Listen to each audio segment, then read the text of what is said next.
So in this case, we'll look at how to prepare underlying accounts so that you get your special purpose reports right with respect to the equity section for a sole trader. In this case, we're using Anado, and I've used our Logit Smart utility to construct the reports. So I've constructed a profit and loss for 2018, which has nothing more than sales and some purchases in there. So we've got the $300 profit. So that's current profit, current earnings for the balance sheet 30 June 2018. And if we have a look down here, we've got our current earnings 300. In the same time frame, which is 1 July 17 to 30 June 18, we've got capital introduced and drawings. Notice that in this case it's the equity section, so drawings is notated with a negative sign and capital introduced is notated with no sign, simply a positive value.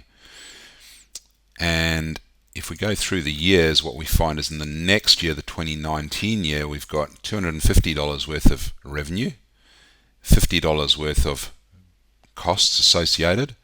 So we've got $200 worth of profit there. And if we have a look at what's happened here, if we have a look at our balance sheet, bearing in mind I'm simply using the bank account as our store of transactional difference value. So if we have a look at our balance sheet now, we've got the $260 opening balance. So if we come over here, we've got our closing equity. Now note that we're not actually relying on the equity section to do the heavy lifting with respect to balances. We're using a balance account. So if I head over to the 2019 balance sheet, that should say 2019 actually.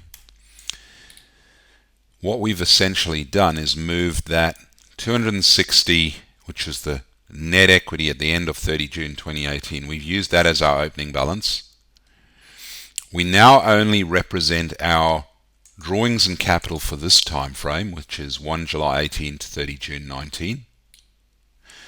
And we've got our current earnings, which is coming out of there, 200. So 200 current earnings. Bearing in mind that I'm using this from the point of view of you're probably using some system like, say, QuickBooks, where it's necessary to leave the historical earnings in place because that's just the way that system works. So we don't want to touch the current earnings or historical earnings values in a system like QuickBooks, but we represent our adjusting entries through a prior period adjustment account. So you need to create one extra line item in the equity section in QuickBooks and call it prior period adjustment. And then your journal is going to be something like this. You can see that we need that to be a debit value. So we're going to debit prior period adjustment on the so this is 1 July 18 to 30 June 19. So we're going to put in our journal on the first day of the year, 1st of July 2018, while journal will go in. We will put in a debit. So we're going to debit prior period adjustment, and we will credit our opening balances, and we will credit our drawings, and we will debit our capital introduced. And essentially what that's doing is on the first day of the new year, we're representing what our equity balance was through the opening balance account, and we are removing the value associated with what was in drawings for 30 June 2018. So we did have a debit in there of 100 and a credit in capital introduced of 60. So we're essentially, with our journal, removing the values on the 1st of July, so that the only value that will be in there is the transactions associated with 1 July 18 to 30 June 19. So we capture these out of here using our Logit Smart utility, and then what I've done is I've just imported them into Logit. So now what we can do is we can go over to our accounts and make sure we classify this correctly. So that the heavy lifting, you can see all this is automated, but or maybe that's not, but and that's because you saw that I put it into the indirect cost section. But I can easily patch that up, put it into purchases, go back to the equity, and okay, so we've got drawings, we've got capital introduced, we've got our current earnings, we've got our opening balance, we've got our historical earnings, and we've got our prior period adjustment.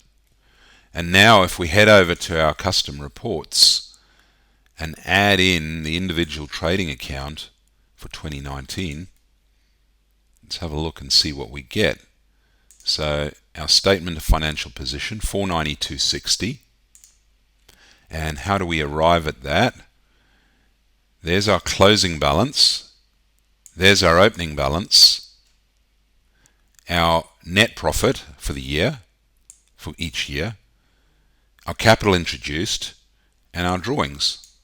So you can see, and here's the profit to accumulate coming in from net profit to accumulate. There's no tax here. So that statement of change in equity gives you a full view of how we're using the Logit toolset to arrive at having the correct values in this statement of change in equity.